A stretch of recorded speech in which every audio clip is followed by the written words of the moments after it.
ازيكم عاملين ايه؟ النهارده هنتكلم عن فيديو جديد، فيديو ازاي اختار مكان اركب فيه. اكلمكم بكل صراحه، انا زمان لما كنت بركب خيل مشهور عن نزله السمان ان هي مكان وحش، كانش لسه فيه سقاره. برضه هو مشهور دلوقتي عن سقاره ان هي مكان حلو بس اغلى شويه من نزله السمان. دي المشكله الوحيده. فانت ازاي تختار مكان؟ يعني حتى لو البادجت بتاعك قليل هتختار في نزله السمان مكان ازاي؟ اول حاجه لازم ثقه، لازم تروح لحد ثقه انا واثق في الراجل دوت، فاروح اركب عنده ان شاء الله هو لو هيطلع لي ايه. حط في دماغك ان انا طالع في نزله السمان انبسط، مش طالع اتعلم. اقسم بالله العظيم هتتعلم غلط في نزله السمان. ده انا عن نفسي لحد دلوقتي والله بعاني في ركوبي من ركوب نزله السمان والركوب الغلط في نزله السمان. فانا زي ما قلت لك، انت عايز تروح تختار مكان تركب فيه، خده عن حب، خده عن ثقه، خده عن متعه، خده عن انبساط، ما تاخدوش عن اكتر من كده. واخده عن انبساط، حوش لك 1000 جنيه وتعالى اركب احسن حصان مطيع، حصان هادي بيجري سريع، بس ما تطلبش اكتر من كده. هتقولي طب ما انت اهو يا عم، انت بتعرف تركب وبتركب اي حاجه وعادي ما عندكش مشكله، وانت ولا اتعلمت فروسيه ولا اتعلمت اي حاجه. هقول لك انا كنت شغال على نفسي فيديوهات وكذا وكذا وكذا، واتعلم من هنا واتعلم من هنا، ورحت واتعلمت فروسيه برضو في فتره معينه، وبتعلم دلوقتي وما زلت بتعلم، ومفيش كبير على الفروسيه عامه. طب هتقولي اصحابك برضو بيعرفوا يركبوا، اصحابك دول ركبوا في السنه كتير جدا، ركبوا في الشهر ما لا يقل عن 40 مره اصلا. فده مش مقياس يا صديقي، انت مش هتعرف تعمل حاجه للاسف هناك غير ان قلبك يبقى جامد وهتتبسط بس، لكن مفيش ستايل ولا ركوب مظبوط للاسف. فرينج الاسعار المعقوله في نزله السمان، هنتكلم في حصان بدائي خالص. اول حصان يبتدي ب 250 جنيه. جرب الحصان ده، لقيته كويس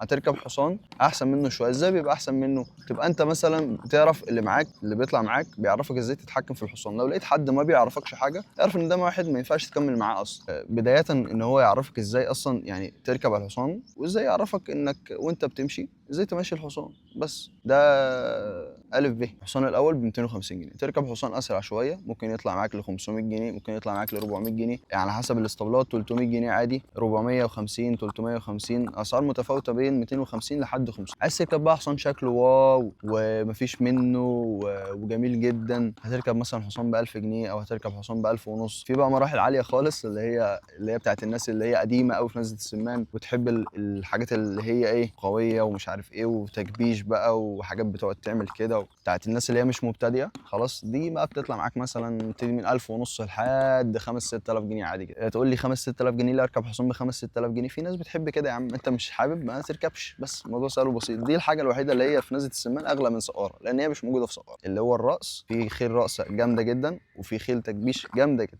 نزله السمان هي معروفه بان هي المصنع بتاع الخيل، مصنع الزيت. لو انت واحد اول مره تركب حصان، هتركب وهتجري وهتتصور وهتتبسط وتنزل تروح عادي جدا من غير ما تقع، من غير ما تتأذي. بس لو انت اخترت مكان صح، اول ما تخش على اسطبل لقيت الحصان شكله نظيف، شكله جميل، مش متوسخ، ما تلاقيش مثلا في سواد وطينه على جسمه، ما تلاقيش مثلا ده مقطع خالص فاهمني، مهري، ما لقيتش مثلا السرج اللي انت راكب عليه برده مهري على الاخر. كل الحاجات دي لو خدت بالك منها وميزتها هتميز المكان اللي انت رايح تركب فيه. الفوطه بتاعت اللي هي الفوطه اللي تحت السرج، اللي هي الفوطه دي الفوطه اللي انا بقول لكم عليها، تلاقيش مقطوعه. دي الحاجات اللي انت ممكن تاخد بالك منها. اختار مكان بناء على هذا الوضع. ما تروحش تمشي يعني، ما تنزلش في الشارع كده تروح نزله السمان تركب وخلاص، لا، احجز مع حد قبل ما تروح. اي حد انت واثق فيه احجز معاه. انا بركب خيل برضو، انا كنت بركب خيل قبلكم، يعني اول ما ركبت تقريبا من 12 سنه، ودلوقتي الموضوع اتطور معايا والناس وثقت فيا، فبقيت بركب الناس خيل. فاللي حابب يجي يركب عندي ما عنديش مشكله، ينورني، بس بيحجز معايا على الواتساب قبلها. خلاص الرقم هسيبه لكم تحت. صوتك جميل الصراحه، واستنوا مني فيديو جديد. بس كده، سلام.